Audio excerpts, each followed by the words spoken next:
Au cœur de nos téléphones, de nos ordinateurs, de tout ce qui nous entoure, il y a des milliards de minuscules interrupteurs. Ils sont totalement invisibles, mais c'est eux qui orchestrent notre monde numérique. Ce sont les transistors. Et aujourd'hui, on va décortiquer les deux types principaux, le NPN et le PNP. Alors, avant de plonger dans la technique, il faut vraiment prendre un instant pour saisir à quel point ce composant est important. Son omniprésence est telle qu'il façonne discrètement absolument chaque aspect de notre quotidien. Voilà, cette citation, elle résume tout parfaitement. De la plus simple des calculatrices au plus complexe des supercalculateurs, le transistor, c'est la brique de base. La cellule fondamentale sans laquelle la technologie moderne, elle n'existerait tout simplement pas. Ok, mais alors concrètement, ça sert à quoi un transistor ? Sa fonction principale est à la fois super simple et incroyablement puissante. On peut le voir comme une sorte de portier pour l'électricité. Et voilà la clé. Il a deux super pouvoirs. Soit il prend un tout petit signal et hop, il le rend beaucoup plus grand, ça c'est l'amplification. Soit il peut simplement allumer ou éteindre un courant beaucoup plus fort. C'est un peu comme contrôler un barrage hydroélectrique avec un tout petit interrupteur de lampe de chevet. C'est exactement ce principe. Mais attention, s'il partage cette fonction de base, il existe deux grandes saveurs, deux architectures complètement opposées, le NPN et le PNP. Ils font un travail similaire mais d'une manière totalement inversée. Allez, on plonge dans le vif du sujet. On commence par le plus courant des deux, le transistor NPN. Et pourquoi celui-là en premier ? Eh bien parce que ses principaux porteurs de charge, les électrons, sont de vrais sprinters. Ils se déplacent beaucoup plus vite, ce qui le rend plus rapide et plus efficace pour tout ce qui est application à haute fréquence.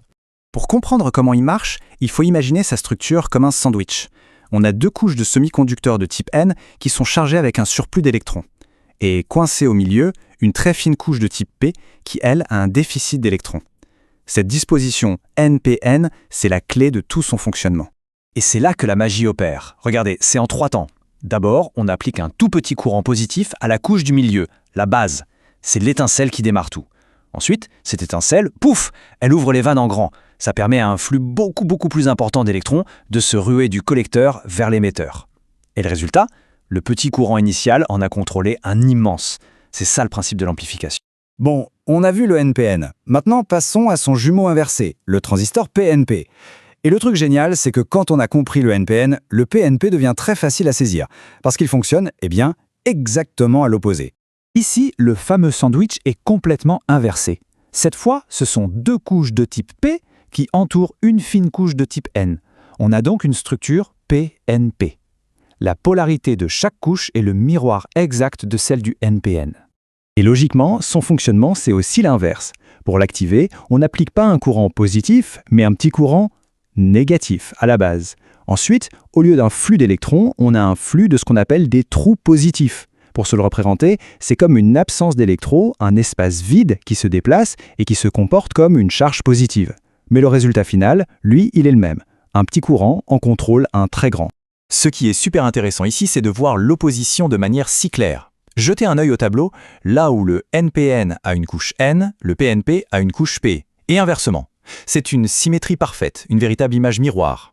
Et cette opposition dans la structure, elle se traduit directement dans le fonctionnement. Le NPN, il s'active avec du positif et déplace des électrons négatifs. Le PNP, lui, il s'active avec du négatif et déplace des trous positifs. Bref, deux méthodes parfaitement opposées pour atteindre un seul et même objectif, le contrôle précis du courant. Maintenant qu'on a vu le comment, revenons un peu au pourquoi. Pourquoi est-ce que cette technologie, cette distinction, est si capitale ? C'est leur double capacité, amplifier et commuter, qui les rendent indispensables. Ils amplifient le son dans nos chaînes Fi-Fi. Ils commutent, c'est-à-dire qu'ils s'allument et s'éteignent des milliards de fois par seconde pour faire les calculs dans les ordinateurs. Ils font même les deux pour transmettre nos communications à travers le monde. Ils sont littéralement le moteur invisible de notre ère. Le point crucial à retenir, c'est que le passage de la vieille lampe à vide au transistor, ça a été une vraie révolution. Ça n'a pas seulement permis de vendre les choses plus petites, mais aussi infiniment plus complexes, plus rapides et plus puissantes. C'est ce qui nous a propulsés directement dans l'ère numérique. Et pour finir, une pensée pour bien illustrer l'échelle de tout ça. Le processeur de l'appareil qui est utilisé pour regarder cette analyse en ce moment, il ne contient pas des milliers, ni même des millions de transistors, non. On parle bien de milliards, des milliards de ces petits interrupteurs. C'est une véritable ville microscopique qui travaille en silence à chaque seconde. C'est fascinant, n'est-ce pas ?